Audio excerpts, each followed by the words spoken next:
kids, welcome to exam ready. Get ready for your exam with us. आज हम class 9th की exercise 1.2 करने जा रहे हैं. इससे पहले मैंने पूरा नंबर सिस्टम पर एक वीडियो बनाई थी और 1.1 जो है वो भी सॉल्व कर ली थी. अगर आपने वो दोनों वीडियो नहीं देखी हैं तो आई वुड सजेस्ट पहले आप वो वीडियोस देखिए ताकि हम 1.2 को अच्छे से समझ सकें. मैं उन दोनों वीडियो का लिंक आपको डिस्क्रिप्शन बॉक्स में दे दूँगी. तो अब हम चलिए सॉल्व करते हैं क्लास 9th की एक्सरसाइज 1.2. Let's just start. तो हमारी 1.2 का फर्स्ट क्वेश्चन कह रहा है state whether the following statements are true और फॉल्स. Justify your answer. हमें बताना है कि ये कुछ स्टेटमेंट्स हमको दिए हैं, ये ट्रू है या फॉल्स है. ट्रू है तो क्यों ट्रू है, फॉल्स है तो क्यों फॉल्स है. हमें अपने आंसर को जस्टिफाई करना है. तो फर्स्ट स्टेटमेंट कहता है every irrational number is a real number. Her irrational number एक रियल नंबर है. तो इस स्टेटमेंट को ट्रू या फॉल्स बताने से पहले हमें कुछ बातें ध्यान रखनी है. इर्रेशनल नंबर क्या होते हैं? इर्रेशनल नंबर्स जिनको हम p/q के फॉर्म में नहीं लिख सकते, नहीं रिप्रेजेंट कर सकते. ओके तो मैंने आपको जब नंबर सिस्टम समझाया था तो मैंने आपको बताया था कि रियल नंबर जो होते हैं वो आगे दो कैटेगरी में डिवाइड होते हैं. एक होता है हमारा रैशनल नंबर और एक होता है हमारा इर्रेशनल नंबर. और ये भी बताया था कि जितने भी रियल नंबर्स हैं वो सब नंबर लाइन पर, उन्हें रियल नंबर ही इसलिए कहा जाता है क्योंकि उनको हम नंबर लाइन पर, कुछ इस तरह की नंबर लाइन होती है जहाँ बीच में ज़ीरो होता है, इधर सारी नेगेटिव वैल्यूज़ होती हैं और इधर सारी पॉजिटिव वैल्यूज़ होती हैं, उन पर रिप्रेजेंट कर सकते हैं. तो अब हमारी स्टेटमेंट दोबारा से हम पढ़ते हैं. Every irrational number is a real number. क्योंकि ये रियल नंबर के ही आगे फर्दर पार्ट हैं और इनको नंबर लाइन पर हम रिप्रेजेंट कर सकते हैं जो कि हम आने वाले क्वेश्चंस में देखेंगे.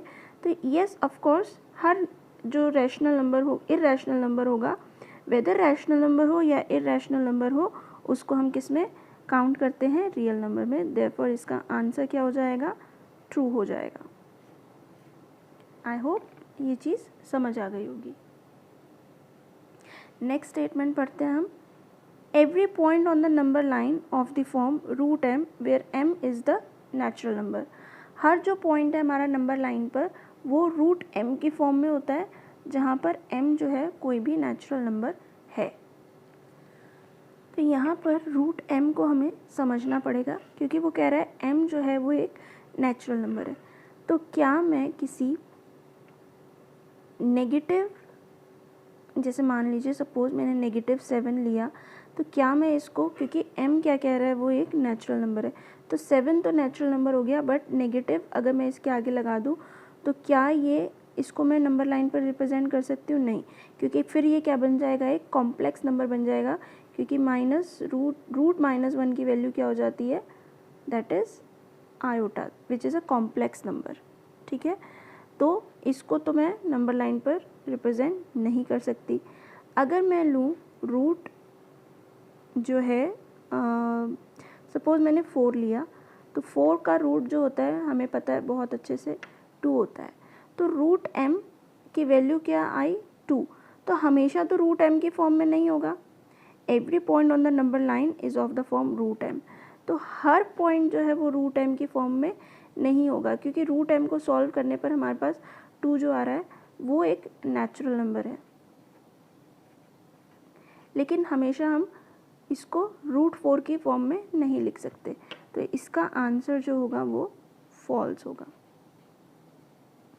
क्योंकि रूट m की वैल्यू 4 है अगर, तो मैं इसको 2 लिख सकती हूँ. अगर रूट में 16 आएगा तो मैं इसको 4 लिख सकती हूँ. तो ज़रूरी नहीं है कि हमेशा ही नंबर लाइन पर जो हम नंबर रिप्रेजेंट करते हैं वो रूट m की फॉर्म में हो. ठीक है, वो सिंपल हमारा नेचुरल नंबर भी हो सकता है. नेक्स्ट स्टेटमेंट हमारा कह रहा है every real number is a irrational number. ये तो मैंने अभी आपको एक्सप्लेन किया है कि रियल नंबर को हम दो कैटेगरी में डिवाइड करते हैं, that is rational and irrational. तो हर रियल नंबर जो है वो इरैशनल नंबर हो, ज़रूरी नहीं है, क्योंकि वो रैशनल भी हो सकता है। रैशनल में हमारा p/q की फॉर्म में लिखा जा सकता है। तो हर रियल नंबर इरैशनल होगा ये ज़रूरी नहीं है। तो इसका आंसर भी क्या आ जाएगा, फॉल्स आ जाएगा। ओके, नेक्स्ट क्वेश्चन पढ़ते हैं। Are the square roots of all positive integer irrational? If not, give an example of the square root of a number that is a rational number. तो ये तो बहुत ही ईजी है। वो कह रहा है कि क्या हर एक रूट, स्क्वायर रूट जो है वो एक किसी भी पॉजिटिव इंटीजर का अगर हम स्क्वायर रूट करते हैं तो क्या वो एक इरैशनल नंबर आता है? अगर नहीं तो हमें कोई ना कोई एग्जाम्पल देने हैं जिसका आंसर स्क्वायर रूट करने पर आंसर जो है वो रैशनल नंबर आए। मैंने अभी आपको बताया अगर मैं रूट 16 करती हूँ तो इसका आंसर 4 आएगा, which is a rational number.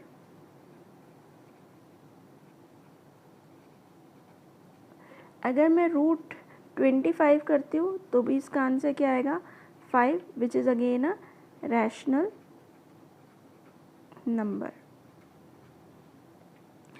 Therefore, we can say no, the square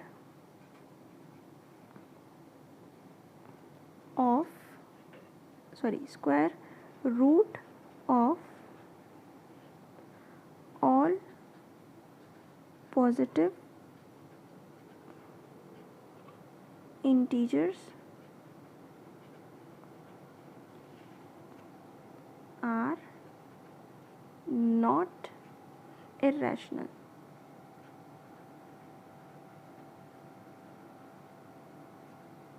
और नेक्स्ट जो सेकेंड पार्ट में वो पूछ रहा है हमें एग्जाम्पल देने हैं, तो ये हम एग्जाम्पल दे चुके हैं। Root 16 is equal to 4, root 25 is equal to 5, both are rational number. Okay, इस एक्सरसाइज का 1.2 का थर्ड एंड लास्ट क्वेश्चन कह रहा है show how root 5 can be represent on the number line. जब भी हमको किसी रूट वाली वैल्यू को नंबर लाइन पर रिप्रेजेंट करना है तो हम कैसे करेंगे उसको, हम यूज़ करेंगे पाइथागोरस थ्योरम।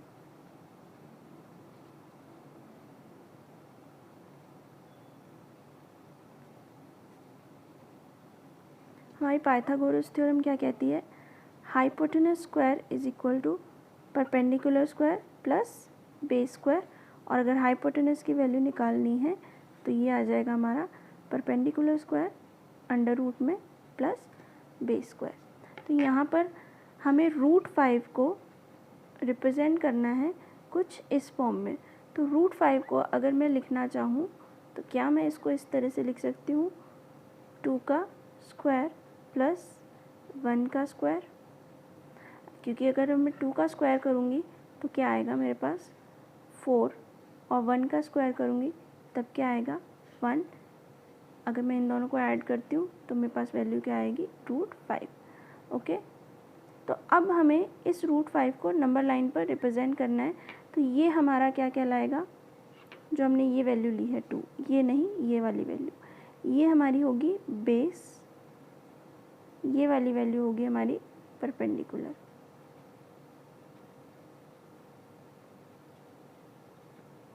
ओके, तो इसके लिए हमें स्केल और पेंसिल की ज़रूरत पड़ेगी। तो मैं स्केल से एक 2 सेंटीमीटर की लाइन ड्रॉ कर लेती हूँ, 2 यूनिट्स की 2 सेंटीमीटर की लाइन ड्रॉ कर लेती हूँ। ठीक है,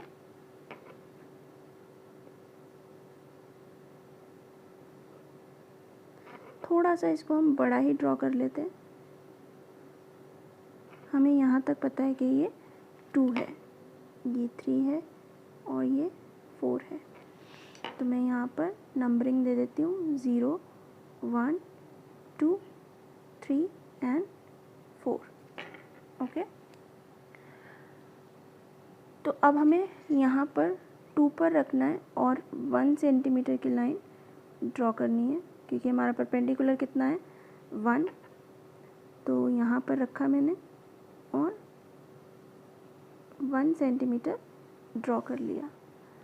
अब क्या करेंगे, इस 1 को इस 0 से हम मिला देंगे।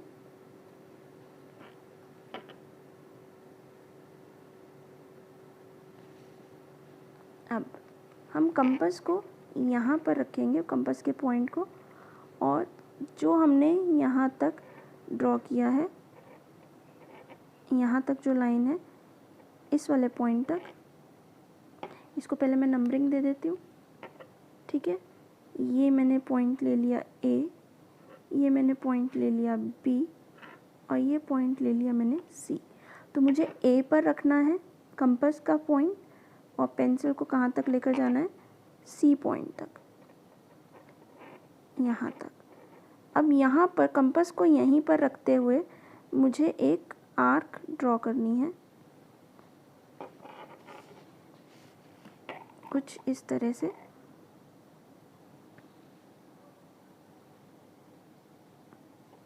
ओके, तो ये जो पॉइंट आएगा मेरा, ये वाला पॉइंट, इसको मैं नाम दे देती हूँ D पॉइंट। तो ये जो वैल्यू आई है, ये वैल्यू कौन सी होगी, हमारी √5 की वैल्यू होगी। आई होप आप लोगों को समझ आ गया है। हमने क्या किया, एक लाइन ड्रॉ कर ली 2 यूनिट्स की, 2 सेंटीमीटर की। हमने क्योंकि 2 सेंटीमीटर की किस लिए ड्रॉ करी, क्योंकि यहाँ से हमने √5 को सॉल्व करके क्या किया था, यहाँ से √5 को सॉल्व करके हमारा जो बेस आया था वो 2 स्क्वायर और 1 स्क्वायर आया था, यानी कि 2 हमने बेस लिया, 1 हमने परपेंडिकुलर लिया। यहाँ पर हमने 2 यूनिट्स की एक लाइन ड्रॉ करी, 1 यूनिट का एक परपेंडिकुलर ड्रॉ किया। इस परपेंडिकुलर से हमने स्टार्टिंग पॉइंट को मिला दिया, कंपास का पॉइंट यहाँ रखा, C तक खोला, और एक हमने आर्क ड्रॉ करी कुछ इस तरह से। तो ये जो पॉइंट आया है ये हमारा D पॉइंट है, और ये हमारी √5 की वैल्यू है, ठीक है। मैं इसको थोड़ा सा डार्क कर देती हूँ ताकि आप लोगों को क्लियरली विजिबल हो।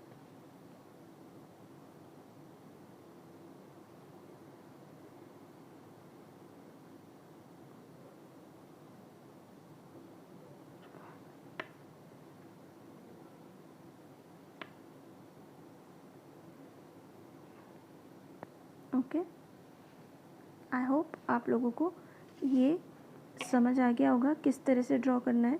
हम सिर्फ √5 को ही नहीं ड्रॉ कर सकते, हम अलग अलग रूट की वैल्यूज़ को ड्रॉ कर सकते हैं। अगर आपको समझना है कैसे ड्रॉ करते हैं तो मुझे कमेंट सेक्शन में मेंशन कीजिए, मैं अलग अलग रूट की वैल्यूज़ को ड्रॉ करना आप लोगों को सिखाऊंगी। अभी के लिए क्योंकि हमारी ये एक्सरसाइज यहाँ पर ख़त्म होती है, तो मिलेंगे हम नेक्स्ट वीडियो में नेक्स्ट एक्सरसाइज के साथ। Thank you so much. Video अगर अच्छी लगी हो तो प्लीज़ चैनल को सब्सक्राइब कीजिए, लाइक कीजिए, शेयर कीजिए। Thank you.